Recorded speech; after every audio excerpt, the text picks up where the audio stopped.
मैं आपका fitness friend आज आपके पास लेकर आया हूँ कुछ ऐसे हेल्दी टिप्स जो आपके रनिंग स्टेमिना बढ़ाने में आपकी हेल्प करें। वैसे तो आप सभी रनिंग करते होंगे, जो कि करनी भी चाहिए, बिकॉज रनिंग करने से हम हमेशा फिट और हेल्दी रहते हैं। बट अब भी कुछ देर रनिंग करने के बाद या तो आप जल्दी थक जाते हैं या फिर आप इतने में ही वीक फील करने लगते हैं। कई बार और दौड़ना तो चाहते हैं, पर आपकी हिम्मत आपका साथ नहीं देती और फिर आप सोचते हैं बस अब और नहीं। ये आपका स्टेमिना कम होने के सिम्टम्स हैं। स्टेमिना ज़्यादा स्ट्रांग ना होने की वजह से हम उतनी रनिंग और एक्सरसाइज नहीं कर पाते जितना हम करना चाहते हैं या जितने की हमें ज़रूरत है।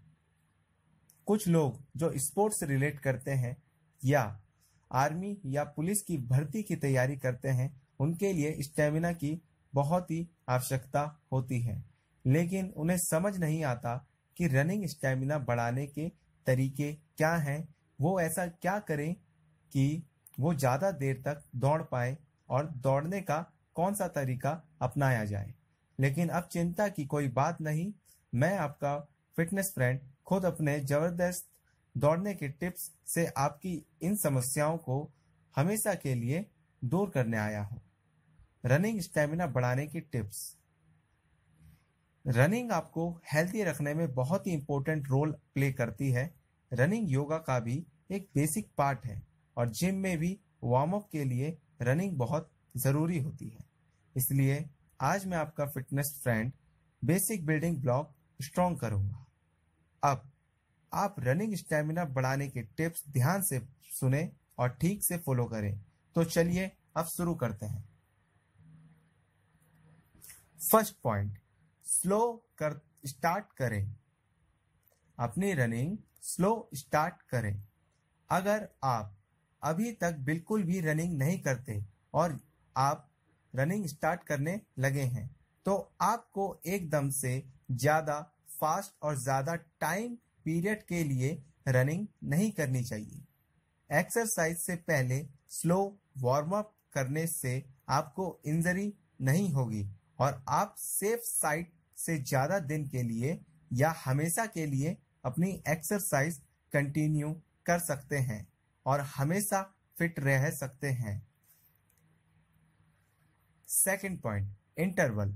हमेशा रनिंग करते वक्त छोटे छोटे गैप्स लेने चाहिए। Means continuous long distance running नहीं करनी चाहिए और स्पेशली जब आप ये फर्स्ट टाइम कर रहे हो तब तो बिल्कुल नहीं। अगर आपका पहले स्टेमिना 400 मीटर रनिंग करने का है, तो आपको स्टेमिना इंक्रीज करने के लिए और 1600 मीटर रनिंग के लिए आपको 400 मीटर बाद 2 से 3 मिनट का गैप लेना चाहिए और फिर आगे मूव करना चाहिए और एक ही दिन में 1600 मीटर रनिंग करने की कोशिश ना करें। थर्ड पॉइंट, बैलेंस डाइट लें। अगर आप सच में या सब रनिंग शेड्यूल और एक्सरसाइज को फॉलो करते हैं, तो आपको बॉडी को फ्यूल अप करना भी बहुत ज़रूरी है। अगर आपकी बॉडी को रिक्वायर्ड डाइट नहीं मिलेगी, तो वो इतना काम भी कैसे कर पाएगी। इसलिए अपनी बॉडी से आप जितनी आउटपुट चाहते हैं, उतनी ही उसको इनपुट की भी ज़रूरत होगी। तो इसके लिए अपने डाइट में जितना हो सके प्रोटीन, कार्बोहाइड्रेट, आयरन, मैग्नीशियम जैसे इंग्रेडिएंट को ज़्यादा से ज़्यादा इंक्लूड करें और स्टेमिना को बढ़ाने के लिए रनिंग करने से पहले आप कॉफ़ी का सेवन करें और कैल्शियम के लिए बनाना जैसी चीज़ों का भी उपयोग करें, जिससे आपका स्टेमिना बढ़ेगा और आपको इससे ज़्यादा से ज़्यादा पावर मिलेगी। फोर्थ पॉइंट, स्ट्रेचिंग करें। आपने शायद कभी सोचा नहीं होगा कि स्ट्रेचिंग आपका रनिंग स्टेमिना बढ़ाने में कितनी हेल्प कर सकता है, बट स्ट्रेचिंग करने से आपकी मसल फैट कम होती है और आपको ज़्यादा देर एक्सरसाइज करने की और रनिंग करने की कैपेसिटी मिलती है। जैसे एक्सरसाइज के पहले वार्म अप जरूरी है, वैसे ही उसके बाद हार्ट बीट और ब्रीदिंग यानी सांस को नॉर्मल करने के लिए कूल डाउन भी करना जरूरी है। और एक बेहद जरूरी चीज, आपको हमेशा स्ट्रेचिंग और कार्डियो जिम वर्कआउट के बाद करना चाहिए।